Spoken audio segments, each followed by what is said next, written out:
We are going live. We are doing chapter 3. Let me push that button here. Okay. Here we go. All right. This is Finding Your Why. We're on chapter 3. We're doing chapter 3. And Finding Your Why by Sinek. Today is January 3rd, 2018. Chapter 3, Why Discover for Individuals. We're on chapter 3, which is page 40. All right. This section is for any individual who wants to learn their personal why. Whether you're an entrepreneur, work at a company, or student, or stay-at-home parent, the process is the same. If you want to find the why of a team or a group, head over to the next chapter, which explains the tribe approach. Like most things, the why discovery process is most efficient and effective when you're fully prepared. See the diagrams below to get an understanding of the process that you'll be going through. Next, we'll walk through these 7 steps one by one. Find your partner. Remember to find your why.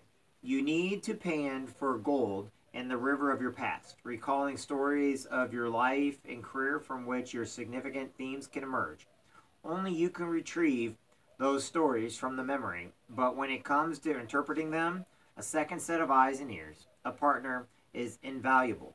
Listening to your stories, your partner can offer a perspective that is nearly impossible to see for yourself. Finding the right partner is an important part of the process. That doesn't mean you must find a trained psychologist or coach, just someone who generally wants to help you find your why.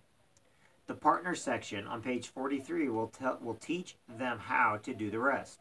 The role of the partner will be to take notes as you share your stories and ask questions that will help you find deeper meaning and significance in them. The partner is there to help identify the golden thread, the recurring themes and ideas that are basis for your why. You don't have to know your partner well, but we recommend that it's someone with whom you feel comfortable sharing personal information and feelings. Though counterintuitive, we don't recommend selecting a partner who knows you too well. In our experience, spouses, close relatives, and best friends have a hard time being objective. You don't want someone who may be tempted to either tell your story for you or correct ones that you tell. The best partners will be hearing your stories for the first time. The best partners are innately curious, which makes them great at listening and great at asking follow-up questions. Someone tries to get to know you a little better will almost always ask more probably unexpected and thoughtful questions than someone who thinks they already know everything about you. Someone who will listen and take notes as you recall your stories.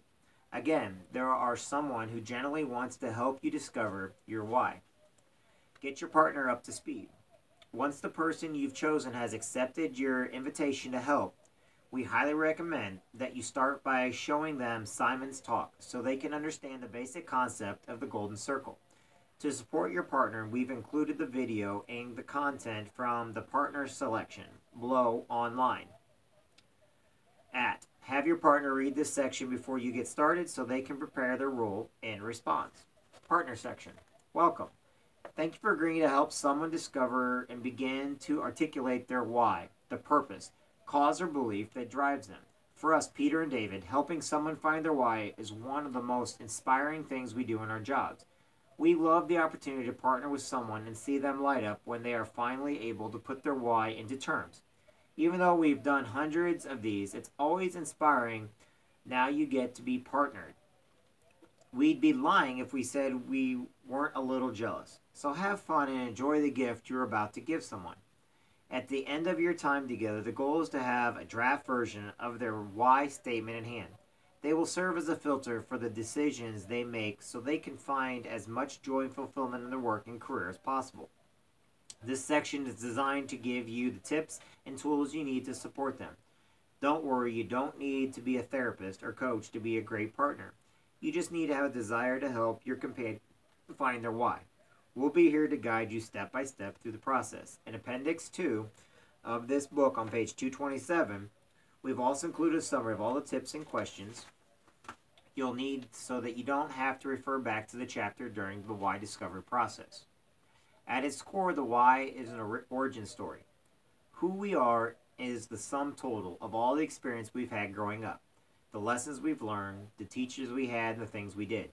In order to help our companion discover their why, you'll need to listen to the stories from their past. Their why represents who they are at their natural best and will be revealed through specific stories and experiences that affect their life and shape who they are. Your role. Your main role is to listen to the stories, then ask thoughtful questions that will help them dig deeper to find the underlying meaning of each memory. As you listen, you'll take notes, identifying themes, ideas, words, or phrases that recur in the stories. These themes will weave together into gold thread to define who they are in their natural best. During this process, it's essential that you put aside your own biases. Don't allow what you know about the person or even what you think you may know to cloud your objectivity.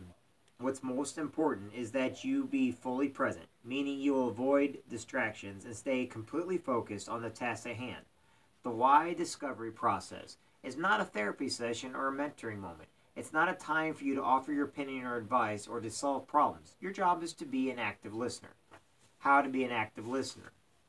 Active listening is about hearing more than the words that are said. It's about understanding the meaning, motivation, or emotion behind those words. Some of the techniques of active listening are simple.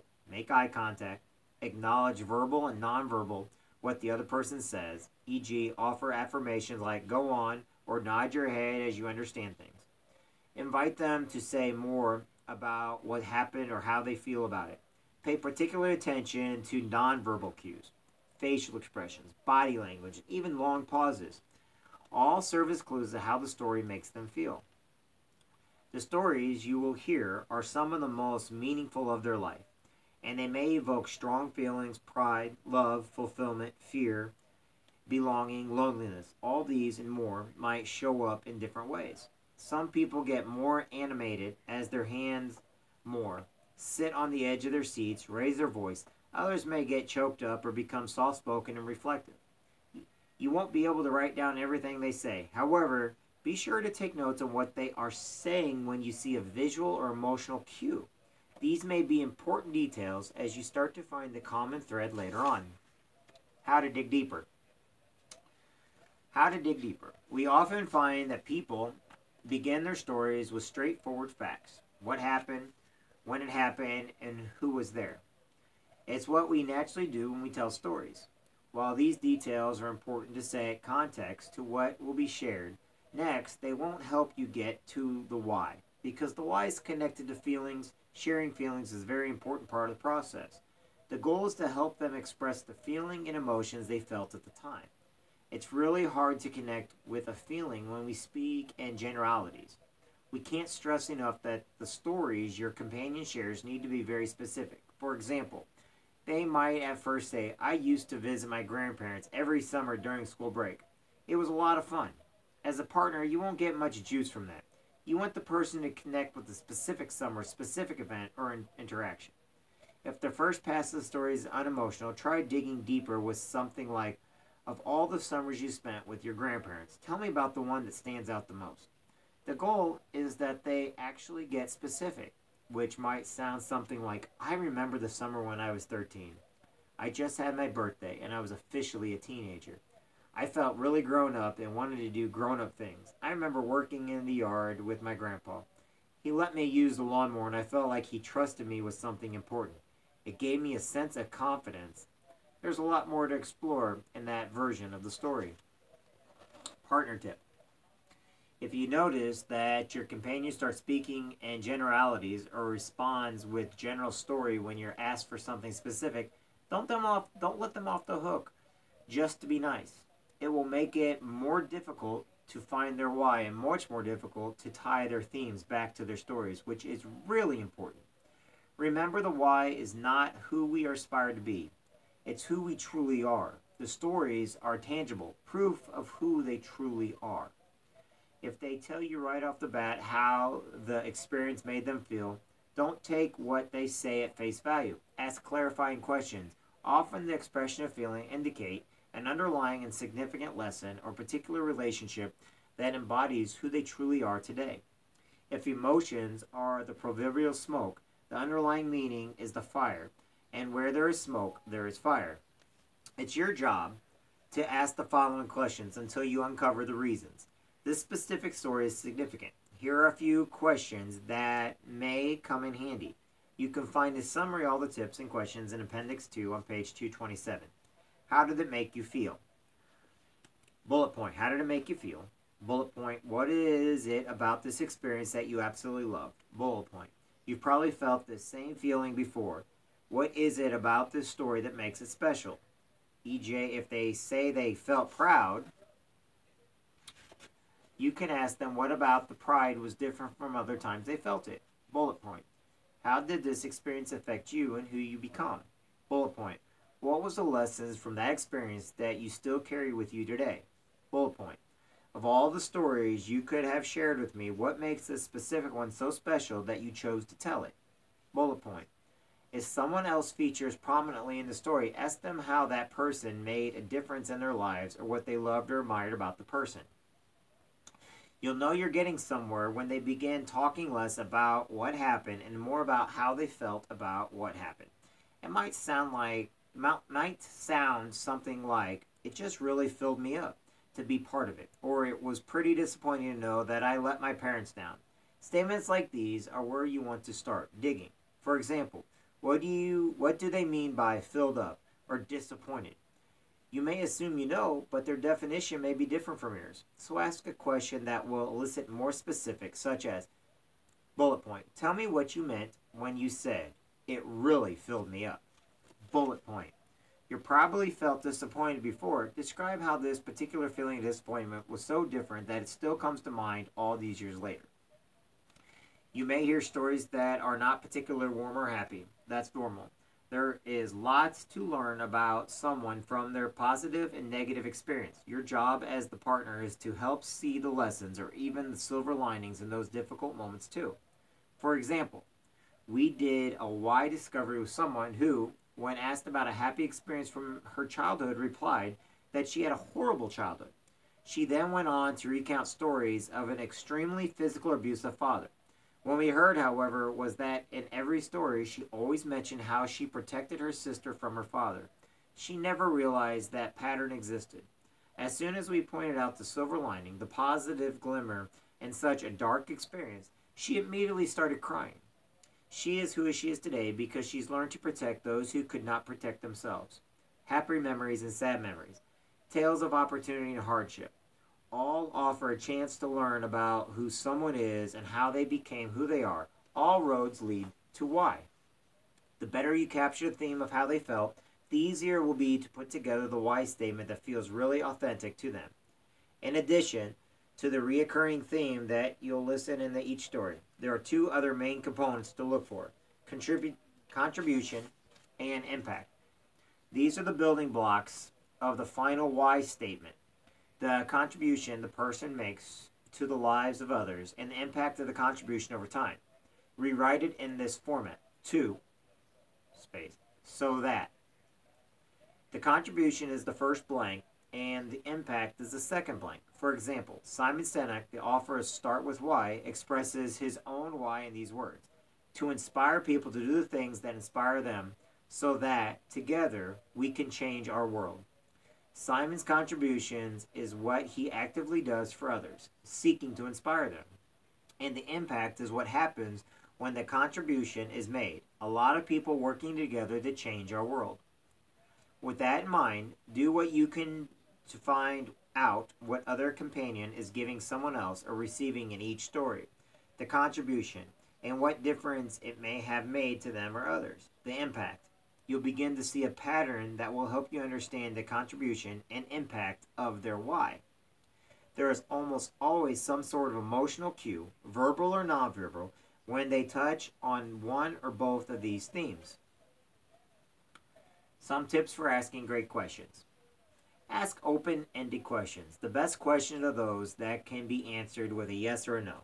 They require the person to give more information. Often in our workshop, we hear people ask questions like, "That made you angry, didn't it?" This question is unhelpful for 3 reasons. It can be answered with yes or no. It assumes you know how the person responds and it leads the witness. They may agree with you, though they may have an answer differently. If left to answer an open-ended question without your help, remember this process relies on getting to the heart of who they are, not who you think they are. Instead of leading the witness, try something like, "Help me understand how that made you feel." Avoid questions that start with why. This may sound contradictory since you are doing a why discovery, but there is a problem with questions that start with why. Ironically, they are actually harder to answer. Why does that story matter to you, for example, triggers the part of your brain that is not responsible for language. It's easier to answer a question that starts with what, for example. What is it about that story that really matters to you? It's basically the same question, but framed in a way that is easier for someone to answer. It answers the why. Questions by allowing the person to talk more specifically about the components of the story that were meaningful. Try both. You'll see what we mean in practice. Bullet point. Sit in silence. If you ask a question and feel they are struggling to answer, let them struggle. Though your inclination may be to help fill in the silence, don't. Resist the temptation to fill the silence with another question or a suggested answer. Instead, just wait. Emotions are difficult to articulate, and it may take the person a little time to formulate the right words. Sometimes silence is the best tool you have to get them to tell you more. Master it. How to take notes. P.S. This is the last section. You're almost done. Surprisingly enough, the format you use to jot down your notes can be really helpful when it comes to help your companion tie everything together. You can take notes. However, you'd like, of course, you found the format especially useful, maybe you will too. Draw a vertical line from the top of your note page to the bottom. An example has been included for you in the appendix on the left side of the line. Jot down the factual details of the story. College graduation. On the right side, focus on their feelings, emotion, or interpretations of the meaning of the story. Cared that he made his grandfather proud. On the right side, you can also write down any words, phrases, verbal or nonverbal cues that come up more than once. Separating your notes in this way makes it easier to review them at the end and identify the elements that are most important to the why discovery process. Hint, all the essential stuff will be in the right-hand column. As you take notes on multiple stories, you'll begin to notice which theme words, phrases, or ideas recur most often. Underline, circle, highlight, or put a check mark next to each of these phrases. This can help you quickly identify the themes that will lead to the why later on. Also, for each story, write contributions and or impact in the right-hand column to remind you not to move on to the next story until you are clear on what they gave or received, the contribution, and what effect it had on them and others, the impact. We've given you a lot of details that we hope will help you be the best partner possible. Remember, this really matters to companions, and they ask you to help them. That's an honor. What matters most is that you show up with a genuine curiosity as well as a desire to help the person you're working with. Who knows, maybe when it's over, you'll be inspired to look for your own why. Pick a time and place. How about the Starbucks that's equidistant between your office and your partners? Definitely not. You're about to have an intimate conversation. Noise and distractions will only make it more difficult, even if there is smoked butterscotch frappuccino to be had. Plus, you'll be exposing a lot of personal information. Why do it in a spot where all these people pretending to work on their screenplays can overhear you? Choose a place where you can concentrate and where you feel free to share personal stories out loud. While a phone call or video conference with your partner can work, we strongly suggest you meet in person. That way it's easier for your partner to pick up on body language, not just facial expressions, and other visual cues that are only available when you're in the same room. If you do have to work remotely, settle down in a quiet, distraction-free location and encourage your partner to do the same. And set aside enough time, at least 3 hours. Yes, that's a big commitment. But there is no shortcut to discovering your why. Think of it as working out. The more time you put into it, the more you get out of it. It's not the kind of thing you can race through. As you learn in Chapter 2, there are 3 steps to discovering your why. Tell stories, identify themes, draft the why statement.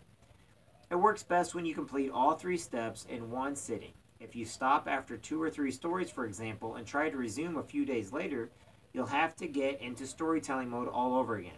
In fact, we highly recommend that you work through all 3 steps without interruption, except for a few breaks and leg stretches, of course. Identifying themes right after telling your story is much easier than trying to come back to the task later. Similarly, drafting your why statement will be easier when reoccurring themes and patterns that emerge from the stories are fresh in your mind. Turn off your phones, remove any distractions, and enjoy the process. Gather your stories. Before meeting with your partner, you need to do a little prep work. Your why is born from your past experiences. It is the sum total of lessons you learned, the experience you had, and the values you adopt while growing up. You're looking for stories that bring to light who you are at your natural best. As you recall stories that fit the bill, jot down notes on each so you can quickly recall them when you sit down with your partner. Here are a few guidelines for gathering the type of stories that will lead you to your why. Bullet point. Think of specific experiences and people in your life that have really shaped who you are today. You may choose an event that was obviously important, such as the day you came up with the idea of your company, or an event that's less obvious, like defining moments you had with your old boss. If your event meant something to you, helped you become who you are, taught you something, or made you proud, write it down. As you think of the people who have been the most influential in your life, try to recall specifics about what they said or did that made such a difference to you. Since your why comes from your past, which is the period from your birth until yesterday, you can draw your stories from any time in between those marks. The memories may come from school, home, or work, or any other areas of your life. You may recall times or even events that you would gladly revisit. Or you may retrieve memories of painful episodes that you would never want to relive. What both kinds of experience have in common is that, good or bad, they help make you who you are. Our struggles are the short-term steps we must take on our way to long-term success. Let me say that again. Our struggles are the short-term steps we must take on our way to long-term success. The goal of the story gathering exercise is to end up with at least 5 stories that you consider the most impactful of your life. The more stories you have, the easier it will be for your partner to detect the patterns and themes that will lead to your why. Remember that each story must be about a specific time, place, or moment. The more specific you are, the more you'll feel an emotional connection to the memory. And it's this emotional connection that will lead to your why. Write down your stories as they come to you. As you begin, keep in mind that all roads will eventually lead to why. So don't overthink this process. You may list your stories chronologically or at random. Don't worry about writing down all the details. A simple line or 2 for each is sufficient. The goal is simply to have a starting point for sharing the stories with your partner. When you share your stories with your partner, you can include all the particulars and explore any additional memories that may pop up. Here are a couple story gathering methods we found helpful. You can use both or neither. Method 1, peaks and valleys. High school graduation, first job, trip to the vet, got married, promotion, birth of sons, MBA. Last semester NSU, father's death, acquisition. Draw a horizontal line across the middle of the piece of paper. Stories you put above the line are those you consider happy memories. Moments you'd enthusiastically relive. Stories below the lines are events that you wouldn't necessarily want to relive, but that impact your life and shape who you are today. Write a few words to encapsulate each story as you fill it out the chart. The higher you plot the stories above the line, the more fulfilling and positive they were. The lower you plot the stories below the line, the more challenging or difficult they were. You'll probably end up with stories at various levels. When it comes time to choose the stories, you'll tell your partner, choose the highest of the highs and the lowest of lows. These are the stories that carry the most emotional and therefore the ones that will most clearly lead your why. You probably won't share all your stories you've noted on the page. In fact, you may share share other stories that you think spontaneously when you're with your partner.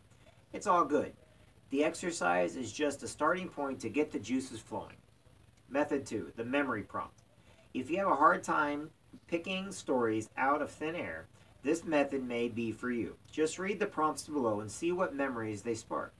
Don't worry about writing down all the details. Just write a line or two on a piece of paper to jog your memory when it comes time to share with your partner. Who in your life has helped make you the person you are today? Coach, mentor, teacher, family member. Write down a specific time when they exemplified what you admire most about them, whether they interacting with you or with someone else. How did hearing the words or watching their actions make you feel? Who else helped shape you? Who else helped shape who you are today? Repeat as many times as you like. Think of a day at work when, as you headed home, you might have said to yourself, I would have done that for free. What happened that day to make you say that? Bullet point 2. Think of your worst day at work. The kind of day you hope never to go through again. What happened? Bullet point 3. What is the earliest specific happy childhood memory that comes to your mind? Bullet point 4. At school, what was an experience you loved? Bullet point 5. What has been a pivotal moment in your life? One when you realized nothing would ever be the same. Bullet point 6. What happened that changed the way you think about the world and your role in it? 1.7. What was a time when you gave yourself to help someone else, after which you felt unbelievably good, like you had done something that mattered? 4.8. What have you accomplished that you're really proud of? Be sure to make a mental note of who else was involved. For example, who helped you? Who cheered on? Who was waiting for you at the finish line? Once you have your chart or list of stories in hand, you're ready to share them with your partner. Just a word of caution. Again, don't overanalyze your selection of stories before you meet with your partner. One of the main reasons you work with a partner is to have someone who can find meaning you can't see in other objectives. Open-minded insight. If you come to the storytelling part of your why, discover with preconceived ideas about how your memories fit together. You risk telling them in a way that proves your theory. Relax. Let your partner identify the themes. You are the storyteller. Your partner is the interpreter. Sharing tip. One little trick that can help the process is to circle the 3 most impactful stories you have and tell those to the partner first. By focusing on the most impactful ones, you'll avoid the temptation to tell stories that just seem to tie together. It's the little things that count. David conducted a why discovery workshop with someone named Todd. The following is a story Todd told David. It's the kind of story you might tell. Many people think they have to tell big stories of major events to find their why. What's nice about this example is that although it seems like a relatively small story in the scheme of things, David was able to use this story to assist with finding the golden thread that helped Todd articulate his why. Prior to the story, Todd shared other details about his life. How he went to college on a full basketball scholarship, but ended up losing it due to drug and alcohol addiction. He had aspired to make it to the NBA, so this more than ended his college career. It also shattered his dreams and his self-identity. He was working at a bar, still battling drug addiction and alcoholism, and contemplating suicide at the time that this story took place. Todd, I had gotten off work and was driving up a winding road on my way home one Sunday morning. I passed a little girl selling lemonade outside her house. On any other day, I would have driven past. For some reason, on this day, I had an explicit urge to turn around and give her all my change. I pulled my car up to her lemonade stand and asked, how much for a cup of lemonade? 25 cents. She told me. So I said I would take some. She walked back to the stand to get me a cup of lemonade. And while she was doing that, I scooped out all the quarters I had in the cup holder in my car. They had been piling up from all the tips I get at work. I probably had close to $40 in there. The girl handed me the cup of lemonade and I put a fistful of quarters into her little palms. And then another scoop, and then another. Each time I watched her eyes light up. She turned and ran into the house full of excitement. I drove away feeling good, as you might expect. But then something happened that I didn't expect. I suddenly became overwhelmed with emotion. I started crying unconditionally. I was crying so much I had to pull my car over. It was amazing. David, wow, that sounded intense. I'm sure you've done things in the past that made you cry. Of all the stories you could have shared with me, what specifically is it about this one that made you choose to share it? Todd, it was the first time in my life that I felt that I had done something for someone else. It was the first time in my life I hadn't put myself first. This was a huge wake-up call for me. It lit my soul on fire, and for the first time I felt like I mattered. I wanted so much to help others feel like they mattered too. I wanted to help others feel they could do and be more. From that moment on, I wanted to share with the world what I had felt. By the end of the why discovery, David found a thread of service that ran through many of Todd's most significant stories, as he did with the little girl selling lemonade. Todd's why is to ignite people's imaginations about what's possible so they can find the motivation to do more with their lives. What's magical about Todd's why is that is exactly what happened to him. His imagination was ignited and was motivated to do more with his life. Share your stories. This is where your partner comes in. Your preparation is complete. Now it's time to sit down with your partner and find your why. It can feel uncomfortable to share this much about yourself, but you don't have to abandon your comfort zone entirely. We just want you to push the boundaries a bit. If some stories are just too personal to reveal, then don't tell them. But for the ones you do choose to share, know that the more you open up, the easier it'll be for your partner to see the significant patterns. Share only the stories you feel right about sharing. But when you do share, allow yourself to be vulnerable enough for the process to work. You may surprise yourself with how open you can be as the process unfolds. Specificity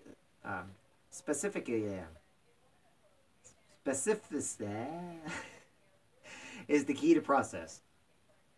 Specificity, I can't even say that, I'm reading too much, is the key to process. We can't emphasize this enough. When you made your list or chart of stories, we told you not to worry about the details. Now it's time to dig in. Tell your stories in as much detail as you can. Keep in mind that by details, we don't mean the temperature on a given day or the outfit you were wearing, unless those were particularly significant details to the story. While this kind of information can provide context, the information we're really interested in goes far beneath the surface. Since feelings are at the heart of your why, it is vital that you connect versatility to your memories and the emotions you experience at the time. Specific stories will allow you to do this in a way that general statements won't. The following are some examples. General statement. We used to go to my grandparents' house every year for Christmas. It felt so good to be surrounded by loving family. A specific story. We used to go to my grandmother's house every year for Christmas. The year that really sticks out in my mind is when I was 9 years old. That was the last Christmas my grandfather was alive. He was a powerful force in my life, and I'm not sure I realized how powerful until he was gone. I had a great relationship with him, but only now do I see how he rubbed off on me. He was a crazy, eccentric character who marched to the beat of his own drum. People called him strange or odd, but he always seemed perfectly normal to me. I remember sitting with him on the couch, just him and me. I was also an odd kid. People called me weird at school, but with him I felt safe. With him I felt proud to be me, proud to be different. Thinking he was the coolest person ever gave me the confidence to be my weirdest self. If he was odd and that amazing, well heck, I'd better get comfortable being who I am if I want to have the same impact on my kids or grandkids one day. General statement. When I was a kid, I really loved gymnastics. I practiced every day for 4 hours. It was challenging, but I got a lot out of it. Specific story. When I was a kid, I really loved gymnastics. Practices were long and intense. I remember one day my team and I were working on some tumbling with my most demanding coach. This guy was really tough to please. He was so hard on me, I never felt good enough for this guy.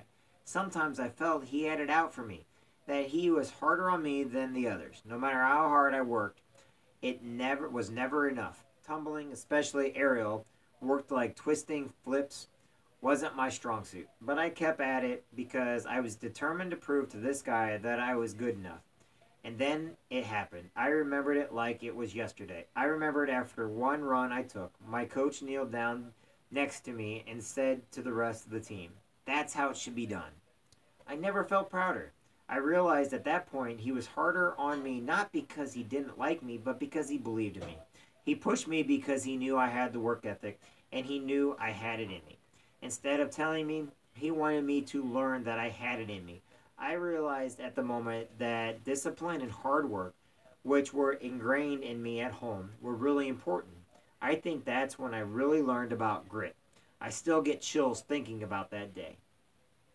General statement: I love my job. I travel to a lot of great places and some not so glamorous ones too. What's pretty consistent though is that I'm always meeting interesting and inspiring people.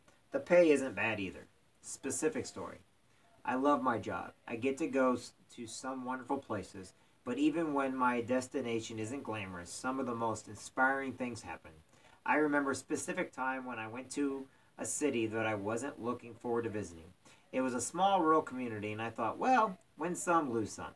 At the event I attended there, I met a football coach from a nearby university. This guy was amazing.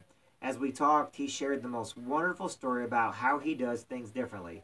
He runs his football team as a human development and leadership program. Most coaches care only about winning and losing. This coach cares about the growth of his players first. If they win, he doesn't let it get to their heads. And if they lose, he uses it as a learning opportunity. He's the best part. It's having a huge impact on his players. Not only are they performing better as a team, but most of them are doing better in school and even having more success with personal relationships, like with their families, all thanks to their football coach. It was one of the most inspiring stories I've ever heard, and I'm not even a sports fan. The general version of these stories may say more or less the same thing as the specific versions, but notice the depths of the emotion expressed in the more specific versions. Digging deeper brings back how you really felt. As you share your specific stories, your partner should take notes about the situation and circumstances you describe, and also the feeling they evoke. At the risk of beating a dead horse, these notes will be instrumental in identifying the material and emotion links between your stories. The goal is not simply for you to describe things you did, but to uncover who you are. Spend as much time as you need to tell each of your stories fully and to venture beyond your original list. As you share, you may remember experiences that you had forgotten. Tell those stories too. Remember, all the roads lead to why. There are no hard or fast rules to the stories you tell. Whether you are from your preparation or spontaneous memories, any story significant can help you solidify them or introduce new elements for consideration. The more stories you can share with your partner, the more data you will be able to cull from to find the golden thread. And the clearer the golden thread, the more accurate your why statement will be. Identifying your themes. The next step in your why discovery is to identify themes, the reoccurring ideas, words, phrases, and feelings that emerge from your stories. Your partner should take the lead during this part of the process. Remember, your partner has an objectivity that you don't have simply because you're too close to that partner patterns. While you're busy describing trees, your partner has a better view of the forest emerging. We see this all the time among people who want to learn their why. They think they can play both roles, storyteller and partner. They try to analyze their own stories and identify the themes themselves. We have yet to meet a single person, however, who has successfully done it.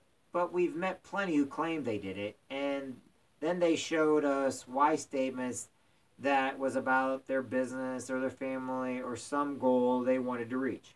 When pressed, their statements or their passion for their statements fell apart. Even when Simon developed many of these techniques to discover his why, he asked someone to hear his stories and help find the golden thread for him. Again, your partner is focused on listening and recording and has the benefit of the objectivity. They are often hearing the stories for the first time, free of complicating factors such as personal history, insecurities, or ego. That's the reason the themes tend to be more obvious to them. Just as there are no wrong stories, there are no wrong themes. If something comes up more than once, write it down. There's no limit to the number of themes your stories may yield. You may end up with 8, 10, 15, or more. That's okay. The first step for you and your partner is getting all the themes down on paper. With your themes all in one place, take a couple of moments to look them over. In some cases, the themes will be in every story. However, your partner should be able to tie each theme back to at least two of the stories you told. Remember, an idea becomes a theme because it reoccurs in at least two seemingly unconnected stories. With all the themes listed, circle one or two that seem bigger than the rest. Those that jump off the page, the ones that inspire you or seem to define you and what you care about the most, is there are one you love more than the others. Ask your partner to weigh in on which of these themes seem more important, based on the stories you've told. Together, choose one theme that feels like your unique contribution, and one theme that captures the impact. Now you're ready to draft your why statement. Wait a second, you may be thinking, if those two themes are the only ones that will be used in the why statement, then why does my partner have to bother writing down all the other themes from my stories?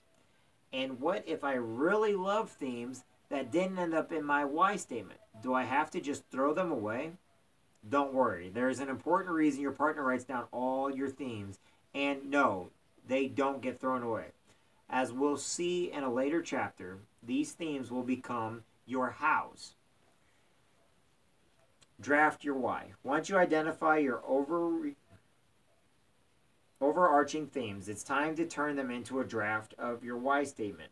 As we noted in the previous chapter, we recommend that your first draft follow this format. This is the easiest way to ensure that your statement is simple, actionable, and focused on how you positively affect other people. With your overarching themes in the mind in this format in front of you, take a few minutes and write a first draft of your why statement. Your partner working separately should do the same. The value in the writing independently at first is that your partner may articulate your why differently than you do. Be it the perfect word or catchy turn of phrase, we find that having two slightly different takes on a why statement is actually very helpful. It's the same principle as taking a friend shopping with you. They might pick out a shirt that you wouldn't have looked at twice, but then you try it on and it's the greatest shirt ever. Spend about 5 minutes both working on your own statements. Only 5 minutes because there is a little value in overthinking at this stage. Then rejoin your partner and share your respective drafts. After considering both why statements, you may choose to go with one or the other or to combine them. Remember, the goal of the draft is not perfection. The goal is to get it to the ballpark, to come up with something that feels right. The actual words can and likely will change as you continue to spend time with your why. Reflect on it and most importantly, put it into action. This is what the final step is all about. Refine your why statement. After you have drafted, the final stage of the why discovery process is testing and refining your why statement. There are a few ways to do this. One fun way to validate your why statement or to get your ideas for how to tweak it is to do what we call the friends exercise. For this exercise, make a list of your closest friends, the people who are always there for you, the ones you can call at 2 a.m. if you need them and know they will pick up the phone, the ones who, if they call you at 2 a.m., you'd be there for them too. Then follow the instructions below. You can also download the Friends exercise as a free PDF. Friends exercise. The exercise works best if done in person, one friend at a time. Be sure to give your friends some context about the process you've gone through and tell them that you're asking them to help you on your journey. Keep your why to yourself for now. You don't want to influence your friends' upcoming responses. First, ask them, why are you friends with me? Don't be surprised if your pal looks at you as if you've grown 3 heads. It's not a question most friends ask each other, and it's harder to answer than we think.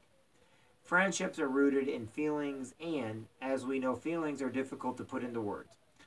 For this exercise to work, you have to keep going even if both of you are a little uncomfortable. Ironically, asking a question that starts with why doesn't actually get us to the why. That's because the question why is an emotional question and it tends to elicit vague or reactive answers. In contrast, asking a what question elicits a more thoughtful and exact answer. Now ask the same question again, this time framed with what. What is it about me that made you choose to be friends with me? This time your buddy may say something like, I don't know. I care about you. I can trust you. We're into the same stuff. And we just get along really well. That's a logical answer. But of course, those are the basic elements of almost any friendship. Continue to play the devil's advocate, always framing your why question with what, for example. If you want to ask why, instead ask, what is it about? Follow up with something like, great, you've just defined what it means to be a friend, but what is it about me in particular? Your friend will probably stammer and struggle for a minute, and maybe even come up with more attributes of any friend. As this goes on, you'll find it more and more tempting to let them off the hook. But keep at it. Yeah, but what specifically is it about me? Continue to push them beyond the rational answers. There are two ways you can tell There are two ways you can tell that you're getting where you want to go in this conversation.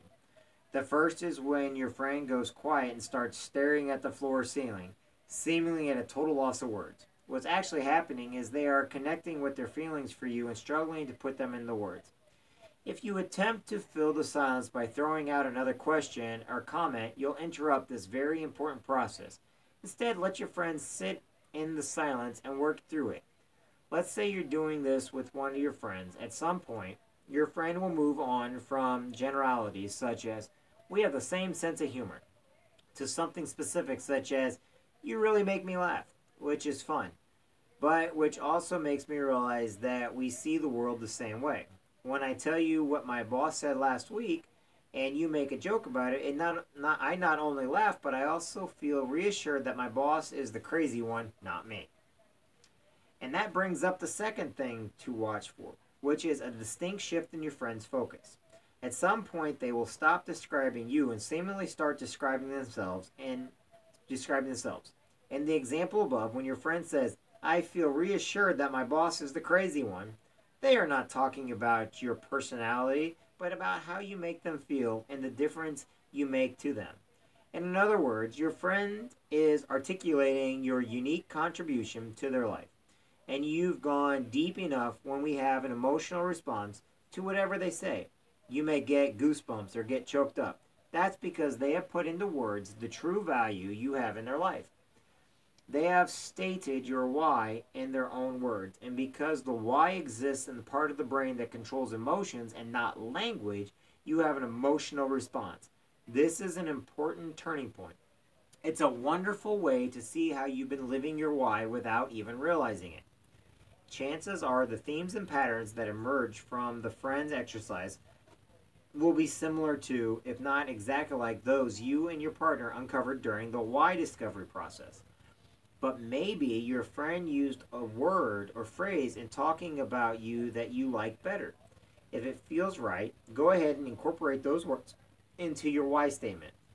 On the flip side, if the friends exercise brought different themes to light, that's something to consider too. Do any of those themes sit better with you than the ones you identified during the why discovery? If so, maybe you and your partner need to do a little more digging. In addition to the friends exercise, it can also be helpful to just let your why statement sit for a few days. Think of it as a cake. When you pull a cake out of the oven, you can't cut a slice and eat it right away. It's too hot and will fall apart. The cake needs to cool and set. Your why is the same. Give it some time to cool and set before you start to use it.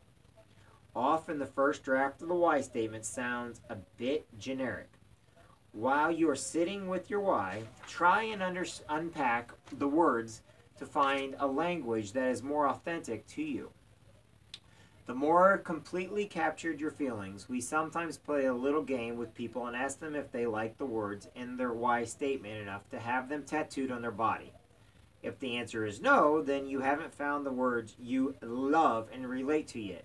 You really want to love the words, especially the words that your contribution. As you revise your why statement, refer back to your stories. This will help you ensure that any changes you make won't water down the accuracy of the statement. In the end, the goal of refining your why statement isn't to make it sound better, it's to make it feel better. How much time does it take to hone your why statement?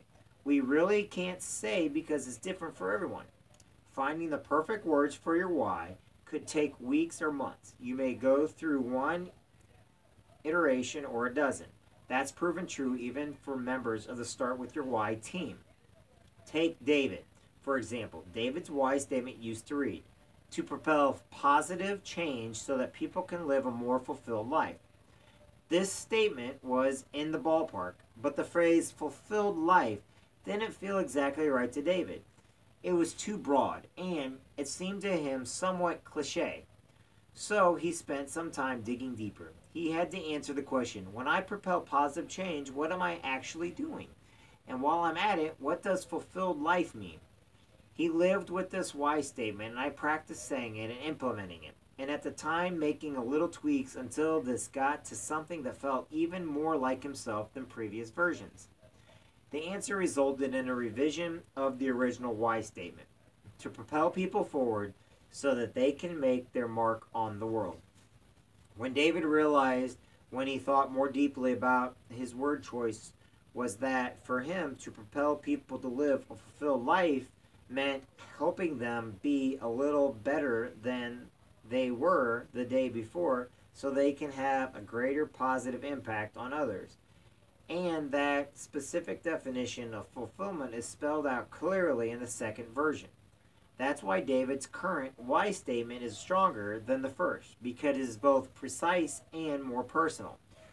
Refining your why might make it more powerful for you, as it did for David, but it won't make it more valid or actionable. The words don't need to be perfect in order for us to begin to put our statement into practice.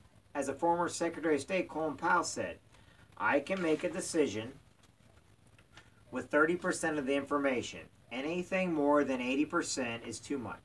In fact, as you live with your why, it will become easier to find the perfect words because you'll be more conscious of your goals and how you're trying to reach it.